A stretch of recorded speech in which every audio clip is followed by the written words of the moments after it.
Can you tell us something about the Ehud fossil? I think with Jebel Ehud, of course, this was a specimen that in the 1970s was thought to be only 40,000 years old. So this was something which was thought to be Neanderthal-like and was far too young to be closely related to modern humans, to be a modern human ancestor.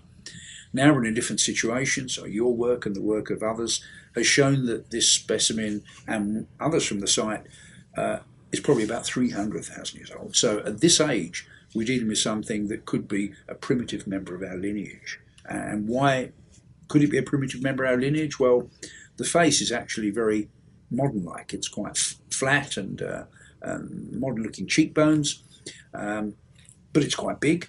But above it, of course, we can see there are still quite strong brow ridges, and the skull is long and low, and rather Neanderthal-like in some respects. So we have to say, in some ways, this is modern human-like, and that also applies to the teeth and the jawbones that have been found there. They also have some Homo sapiens features.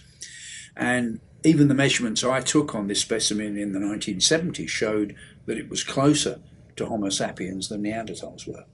So at 300,000 years, this could well be a primitive member of our lineage. So we think that from genetic data, our lineage separated from that of the Neanderthals maybe at least 500,000 years ago.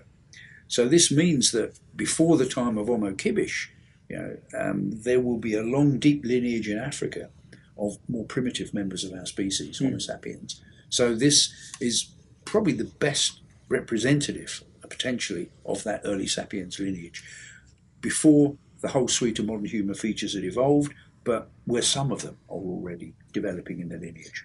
Can we really be sure that this particular specimen or specimen that look like him are actually our ancestors? Well, you can't really tell unless you've got very strong genetic evidence. You can't really tell that anything in the fossil record is an ancestor of anything that comes later. So this individual maybe never had any children, so it's not an ancestor of anyone that came after. But overall, what we can say is that this specimen is more likely to be an ancestor of Homo sapiens than some of the other contemporary fossils in the rest of the world. So from the available fossil record, this is closest to the ancestry of Homo sapiens. Whether it's really a direct ancestor is much more difficult, because the picture we get for Africa, of course, is that at this time, 300,000 years ago, we've got really quite a complex scenario with apparently sapiens in northern Africa, maybe at 250,000 years sapiens in southern Africa, but also in between that time period and geographically, we have Homo naledi, a much more primitive species, also in South Africa at around 300,000 years, and we may have Homo heidelbergensis, represented by the broken hill material, around in Zambia at perhaps 250 to 300,000 years. So Africa has a much more complex scenario, and Ehud could be part of the sapiens evolution, but we're not talking any longer about a single place in Africa that was like the Garden of Eden for modern humans. We're probably talking about an origin across different parts of Africa, and Ehud could be part of that. So how many fossils do we actually have that are Homo sapiens and older than 100,000 years?